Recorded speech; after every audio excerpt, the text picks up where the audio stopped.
A jiu-jitsu empire is in turmoil. Its biggest stars have fled and its reputation is in tatters. News headlines flash across the screen, detailing a crisis that has rocked one of the most dominant teams in the sport's history.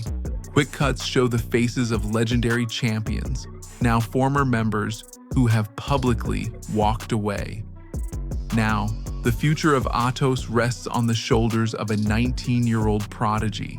But the question remains, can she rebuild from the ashes of her parents' crisis and win back the community's trust? We investigate if Sarah Galvão's undeniable talent is enough to fix Atos. For nearly 2 decades, the crest of Atos Jiu-Jitsu was a symbol of almost invincible dominance. Atos wasn't just a gym, it was a dynasty.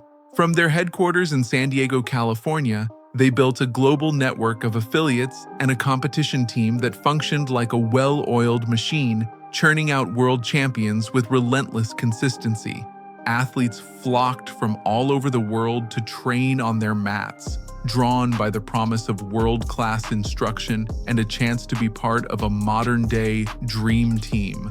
The names on the Atos roster read like a who's who of jiu-jitsu royalty, who collected gold medals at the highest levels of the sport. Atos wasn't just winning, they were setting the standard.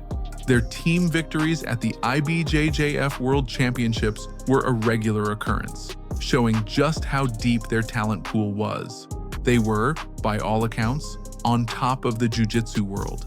But empires can be fragile. The foundations that seem unshakable can crack under pressure. And in early 2026, the Atos empire was rocked by an earthquake that threatened to bring the entire structure crashing down. The scandal didn't just tarnish their reputation, it triggered a crisis of faith that spread through the entire jiu-jitsu community. The dream team was about to become a nightmare. The first tremors were felt in late January and early February of 2026. What started as whispers on social media and Reddit forums quickly erupted into a full-blown crisis.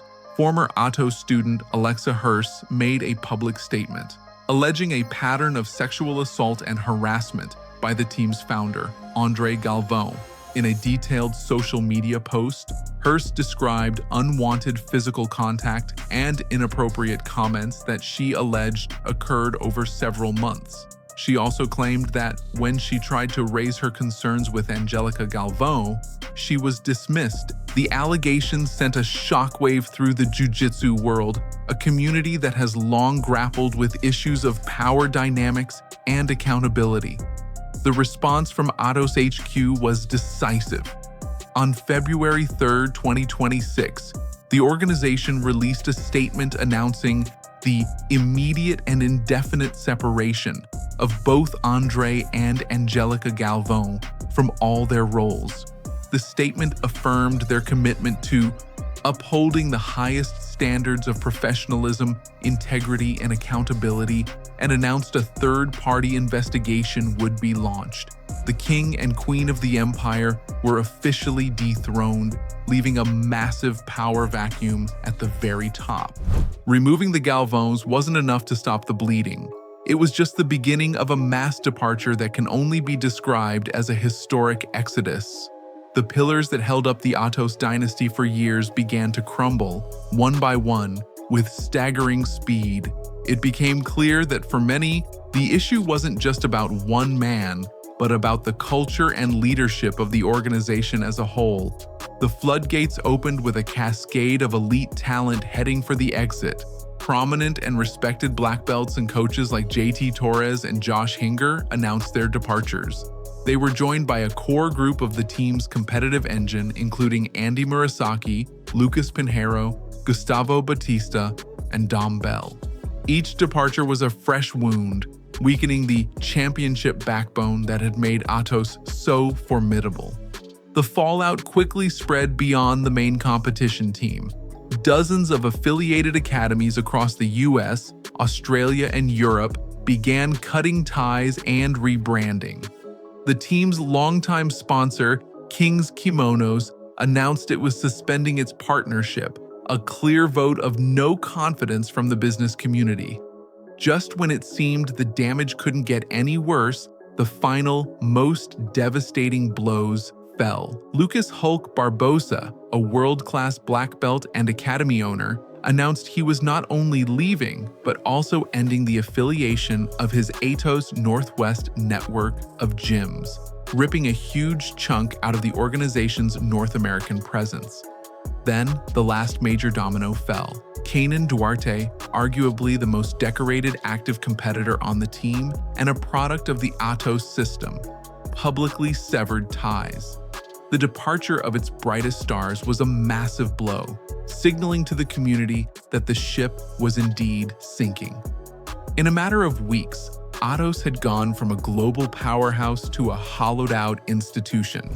With a leadership vacuum and a ruined reputation, the future of Atos looked bleak. Then an unexpected announcement appeared. Buried in an update on the Atos HQ website was a change to the coaching roster. A new head coach had been named Sarah Galvão. The appointment was, to put it mildly, historic and controversial. Sarah Galvão is jiu-jitsu royalty. As the daughter of Andre and Angelica, she grew up on the mats, steeped in the Atos system. But her pedigree is backed by a competitive record that is breathtaking for someone so young.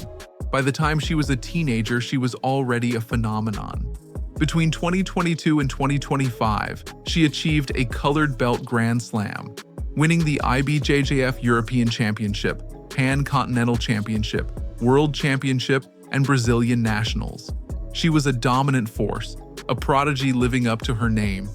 In June of 2025, she was promoted to black belt by her parents. She immediately validated the promotion, winning the IBJJF American Nationals. Perhaps most impressively, just as the crisis began to unfold in January 2026, Sarah was in Europe competing at her first major black belt tournament. She won the lightweight division, becoming a European champion at just 19 years old. She also made a spectacular run to the finals of the Absolute division, losing a razor-thin match to the legendary Gabi Pasanha. Her performance sent a clear message: she belonged at the highest level. The Atos HQ website had previously described her as one of the best coaches on the team, and in an interview before the scandal, she spoke passionately about her vision for Atos, wanting to inspire young athletes to join what she called a dream team and a big family. Now, that dream team was decimated, that family was broken, and she was in charge. The question on everyone's mind was immediate. Is a 19-year-old phenom, regardless of her talent, equipped to handle a crisis of this magnitude? Sarah Galvão's talent on the mats is undeniable. She has a technical sophistication and competitive fire that few athletes at any age can match. But leading a global organization through an existential crisis requires a completely different skill set. Her appointment, while maybe the only option for a fractured Atos, is loaded with challenges that would test the most seasoned leader. First, there's her age and experience. At 19, she's younger than many of the students she now has to lead. While she's been credited with coaching champions, that was under her parents' guidance and with athletes she grew up with. Managing a gym, rebuilding a brand, and navigating the complex dynamics of a team in turmoil is a monumental job. Does she have the life experience to command respect and run the business side of a world-famous academy? Many in the community have their doubts. The second and much more complex challenge is the perception of her independence. The timing of her appointment, just days after her parents were removed, has raised serious questions about whether she's truly in charge. To many, she looks like a proxy, a figurehead installed to maintain the family's control over the Atos brand, even if they aren't physically there. That's a hard perception to shake. She is, after all, their daughter. Legal records also show that Andre Galvao remains the registered agent for the various LLCs connected to the Atos brand, making a clean break tough for skeptics to buy. This puts Sarah in an impossible position. To save her family's legacy, she has to publicly and convincingly distance herself from them. She needs to prove she is her own leader and that Atos under her watch is a fundamentally different organization. She's being asked to be a world champion, a head coach, a crisis manager, and a symbol of reform all at once. It's a weight that would crush most people, let alone a 19-year-old. For Sarah Galvão and what's left of Atos, the path forward is a tightrope walk over a canyon. Success is possible, but there's virtually no room for error. The survival of Atos will likely depend on a few key things over the next 6 to 12 months. First is the outcome of the third-party investigation into the allegations against Andre Galvao. This is the storm hanging over everything. If the investigation were to clear him, it might provide a foundation, however shaky, for the family to start rebuilding their name.